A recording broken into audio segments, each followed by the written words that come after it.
The Big Brag by Dr. Seuss. The rabbit felt mighty important that day, on top of the hill in the sun where he lay. He felt so important up there on that hill that he started in bragging, as animals will. And he boasted out loud as he threw out his chest, "Of all of the beasts in the world, I'm the best. On land and on sea, even up in the sky, no animal lives who is better than I."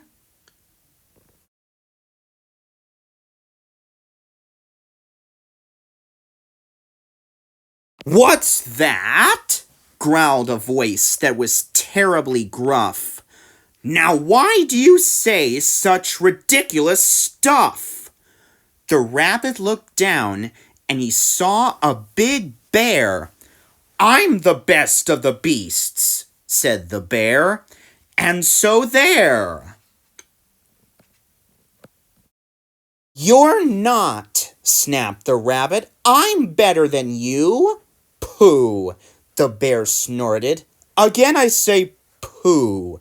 You talk mighty big, Mr. Rabbit, that's true. But how can you prove it? Just what can you do?" Thought the rabbit. "Now what can I do?" He thought and he thought. Then he finally said, "Mr. Bear, do you see these two ears on my head? My ears are so keen and so sharp and so fine. No ears in the world can hear further than mine." "Humph!" the bear grunted. He looked at each ear.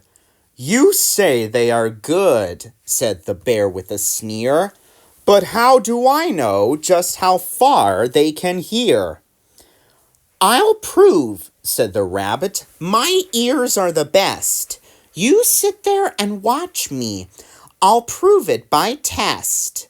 Then he stiffened his ears till they both stood up high and pointed straight up at the blue of the sky. He stretched his ears open as wide as...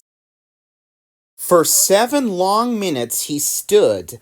Then he stirred, and he said to the bear, "Do you know what I heard? Do you see that far mountain? It's 90 miles off. There's a fly on that mountain. I just heard him cough." "Now the cough of a fly, sir, is quite hard to hear when he's 90 miles off, but I heard it quite clear."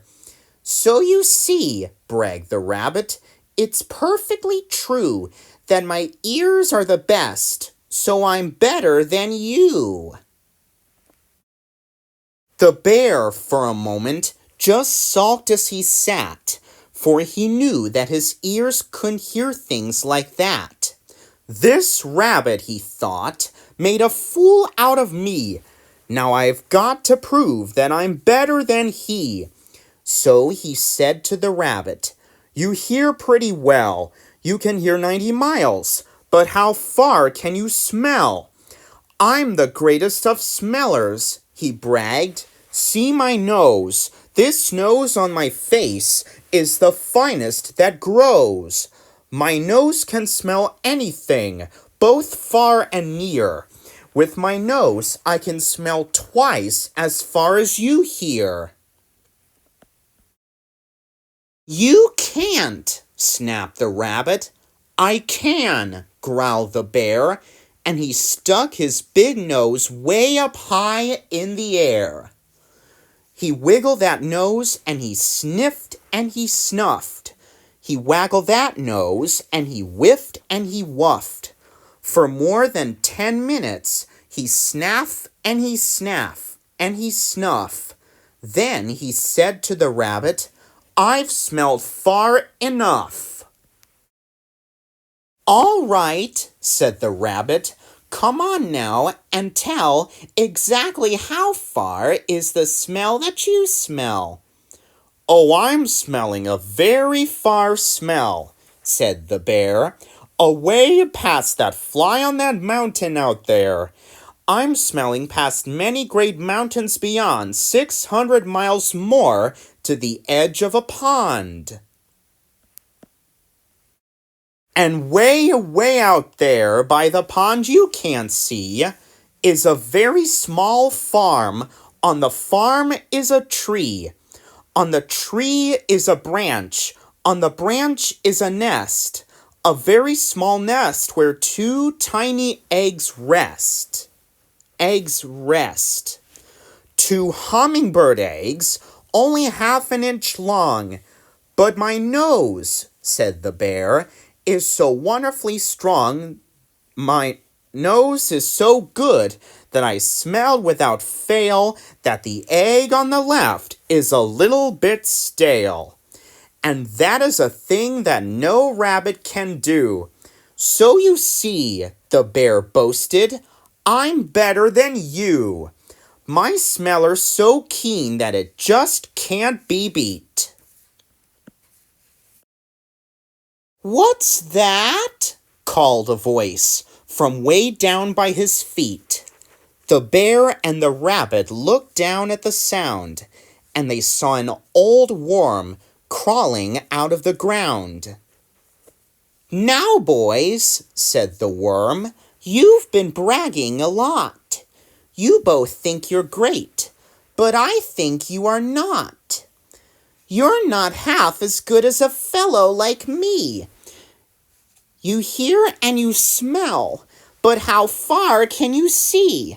Now I'm here to prove to you big boasting guys that your nose and your ears aren't as good as my eyes. And the little old worm cocked his head to one side, and he opened his eyes, and he opened them wide, and they looked far away with a strange sort of stare, as if they were burning two holes in the air. The eyes of that worm almost popped from his head.